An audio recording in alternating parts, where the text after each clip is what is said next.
So I was looking at something, and this shows you just the state of American politics. This shows you the state of the American empire, right?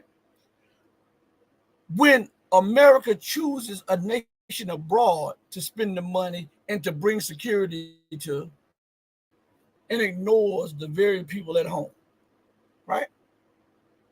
Think about it. Some of you should ask your congressmen and congresswomen, what is so important about Ukraine that's not as important as the average Joe who can't hardly pay their bills, who have to forego on either electricity or gas money or medicine to pay rent, to pay the car note? What is so much in the national security interest of America in Ukraine that is not in America's national interest in America? There's an old saying, he who defends everything defends nothing and leaves themselves exposed at home. That is a true saying, because we see it right here, right now, when dealing with the American empire. She always is talking about humanitarianism and human rights, and it's the greatest violator of human rights. She's the greatest purveyor of violence on the face of the planet. In your existence, you've only been at peace for less than a decade. How is that not a bloodshed? Huh? How is that not showing imperial hubris and a disdain for national sovereignty, independence, and the rule of law? When you're bombing, raping, pillaging, occupying, and demonizing everybody. And it's never America, the UK, or Europe's fault. Never, ever. They create something, it blows up in their face, and it's the creation's fault, not the creators. Think about that.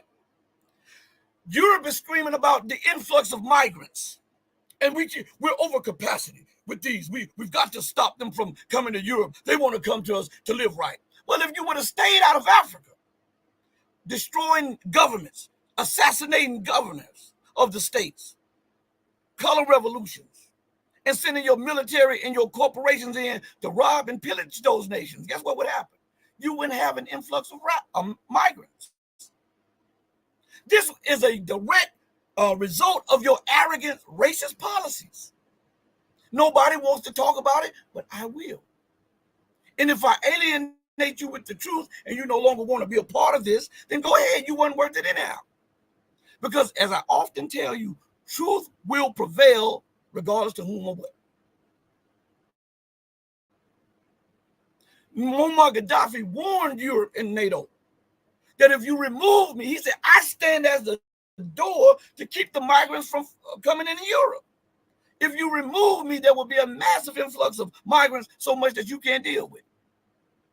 He forewarned them of this, and yet they lied on him, demonized him, went to the UN and made the UN halt their thing they were going to do for him. They had this schedule for him where they were going to present him with a humanitarian award for taking his country from the poorest nation on planet Earth to making it the richest nation, not just in Africa, but on the Mediterranean Sea. And if I'm not mistaken, there are European nations that reside on the Mediterranean Sea. So the United States, France, Germany, and the UK forced the UN to postpone that so that they can justify, because if that would have took place, they wouldn't have had the legs to stand on to wage an unjust, illegal war to remove Gaddafi from power. And now they have an influx of migrants. They say they won't assimilate. If they can't assimilate, they need to go home. You destroyed their home. That's what you did.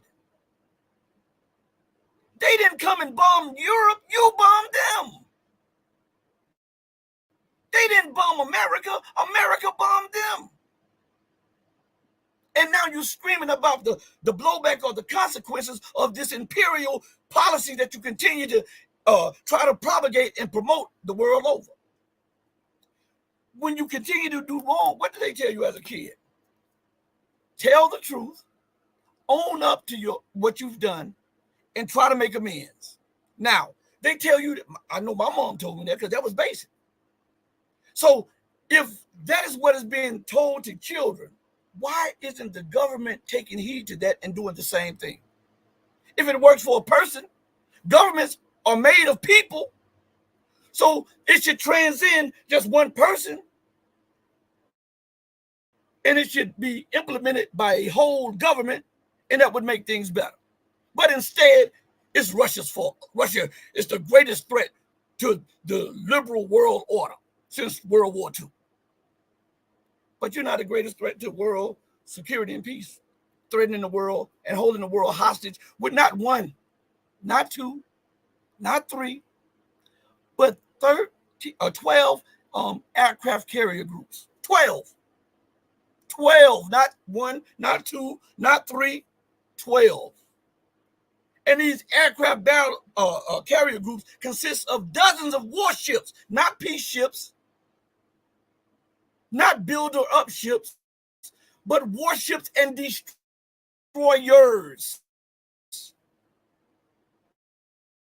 You understand? Know what that is about.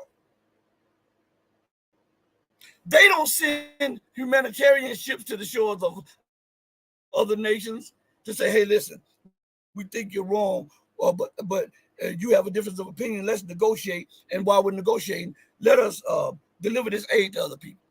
No, they go to other nations' shores and force them to capitulate or face the onslaught of Western military might. And when things don't go as planned, guess what? It's the regime of Assad. It's the regime of the Taliban. It's the regime of the dictator, Muammar Gaddafi. Putin is a dictator. Xi Jinping is a dictator. Maduro is a dictator. Huh? Are they threatening American people and American shores with warships? No. Are they putting bases in Canada and Mexico and close to Hawaii? In the U.S. occupied Virgin Islands? No.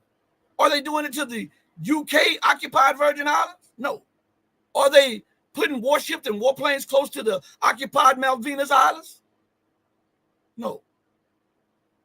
But everywhere you look, America and NATO is doing it to everybody else. But everybody else, when they buck up against them and say, no, we're not going to go for this, they are the arrogant, belligerent ones, and they are the ones who are provocative. If this is not Orwellian doublespeak, you tell me what is. Huh?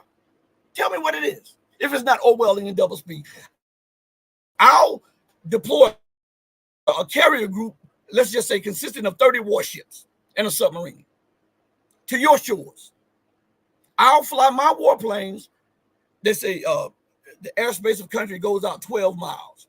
I'll fly my warplanes right up to that 12-mile line, armed to the teeth. And when you react and send your warplanes in your airspace to violating your airspace or your sovereign waters or your borders, you are the provocative one. How is that? If that is not Bizarro World or Orwellian doublespeak, what is?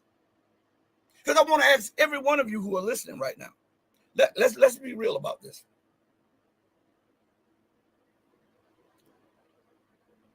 Is Russia and China, Iran, Venezuela, Chad, Mali, Niger, Burkina Faso, Syria, are those nations deploying carrier battle groups to the Gulf of Mexico or off the coast of California or close to Hawaii?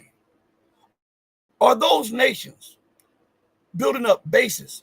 And the United States announced that she's going to try to turn oil rigs into floating military bases off the coast. See, she wants to skirt international law, the very laws that she claimed to be following. Turn them in military bases off the shores of other people. But we don't see that from the so-called belligerent dictator nations. They're not putting oil wells armed to the teeth with missiles and troops off the coast of France, off the coast of the UK. They are not coming together, creating a Eastern AUKUS close to the English Channel or the Gulf of Mexico. But everywhere we look, we see America, the UK, and NATO doing it to everybody else. But everybody else is the belligerent ones, the provocative ones, and they are dictators, regimes, and they are against freedom, peace, and security. But America has 12 battle groups that she deploys around the world to keep everybody held hostage at the barrel of a gun. That's not provocative. Not against the national security of nations. Stop this, man. Y'all got to stop this. Stop it.